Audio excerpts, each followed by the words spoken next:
మెంటర్గా పార్వతీపురం జిల్లాలో పనిచేస్తున్నాను సార్. ఈరోజు ఎఫ్ఎస్ సెకండ్ రోజు సార్. కాకపోతే నాకు నేను పర్మిషన్ తీసుకొని నా పర్సనల్ పని మీద వెళ్ళడం జరిగింది. ఈరోజు నా ఎఫ్ఎస్ నలుగురు కూడా వచ్చారు సార్. ఈరోజు నా కాయగూరలన్నీ కూడా ఈరోజు కోయడం జరుగుతుంది.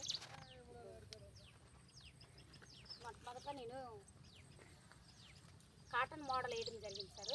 అందులో చూడండి సార్, ఇంకా బెండకాయలు కూడా వస్తున్నాయి సార్. బెండకాయలు వేయడం జరుగుతుంది. అలాగే చిక్కుడు సార్, ఇంకా చిక్కుడు కూడా వేస్తున్నాం సార్. ఇంకా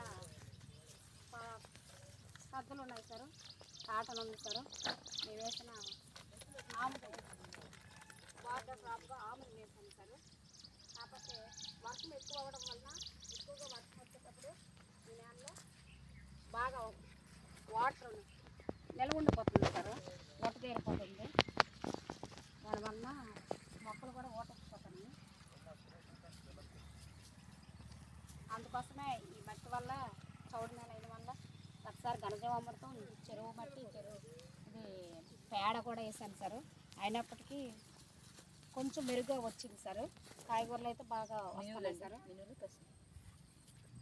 అవి ఫస్ట్ నవధాన్యాలు వేసానమ్మా. అందులో ఉండిపోయినాయి అక్కడక్కడ ఈ గోగులు, ఆ పెసర అక్కడక్కడ ఉండిపోయి కాయలు కాస్తాయి.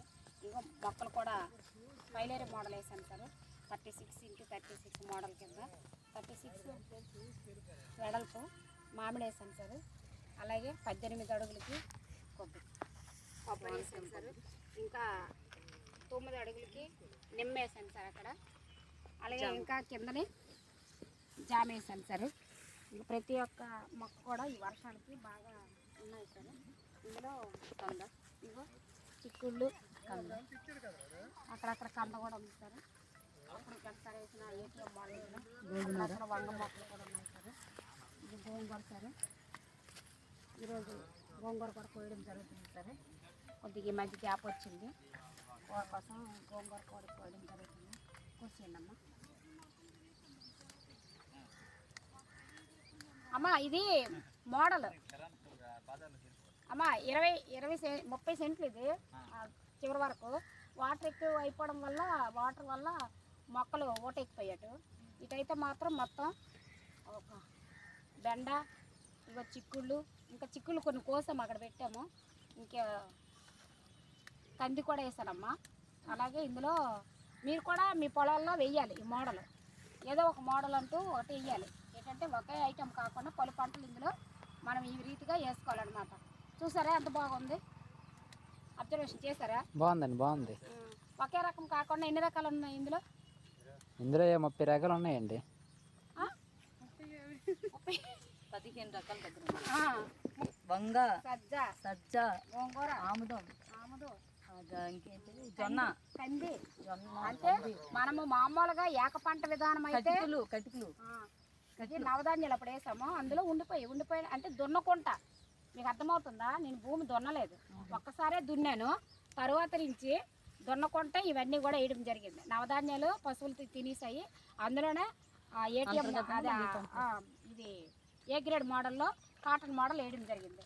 ఆ నవధాన్యాలు దున్నలేదు కాబట్టి అక్కడక్కడ అదిగండి ఈ గోగురు, తర్వాత ఇక పెసలు అన్నీ కనిపిస్తున్నాయి. పెసర మొక్కలు ఏవి చూపించమ్మా. ఇవ్వండి, ఆ పెసర కాయలు కాదు కాసాయి చూడండి.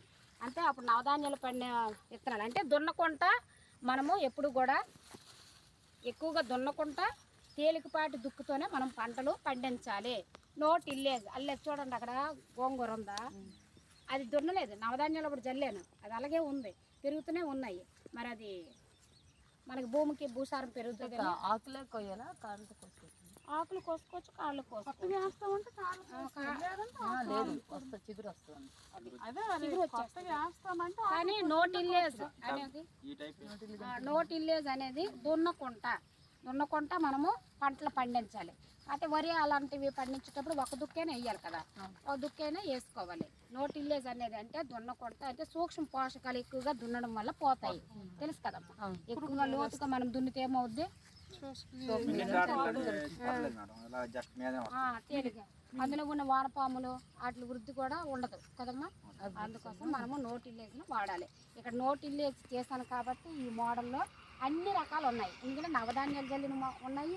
ఆల్రెడీ నేను వేసిన మామిడి మొక్క కొబ్బరి ఇవి కూడా ఉంచుకున్నాను. తర్వాత బెండ, చిక్కుడు, అలసంద, ఇది కాటను, అక్కడక్కడ అప్పుడు వేసిన మొక్కలు ఉండిపోయి దున్నలేదు కాబట్టి ఇవన్నీ ఉన్నాయి. బంతి, ఆముదమా, బార్డర్ క్రాప్ చూపించమ్మా. ఆముదమా, ఆముదం ఉండాలి. దాని మీద వాళ్ళే పురుగులన్నీ కూడా దాని మీద ఉంటాయి. చాలా బాగుంటుంది. ఎక్కువగా ఆముదాన్ని గొంగళ పురుగులు కూడా ప్రాక్టికల్గా ఎలా తయారు చేయాలి, అది ఎలా పిచికారీ చేయాలి అన్ని విషయాలు కూడా నేర్చుకుందాం రండి. ఇవ్వండి శనగపిండి. ఇప్పుడైతే 2 కేజీలు శనగపిండి, 2 కేజీలు బెల్లము ఆల్రెడీ పాకము అదే ఆవు మూత్రం వేసి కలిపి పెట్టడం జరిగింది. ఇంకా ఉన్న బెల్లము ఇంకా పెడతాము. తర్వాత ఇప్పుడు మనం ఘనజీవామృతము తయారు చేద్దాం. ఓకేనా? Okay, thank you.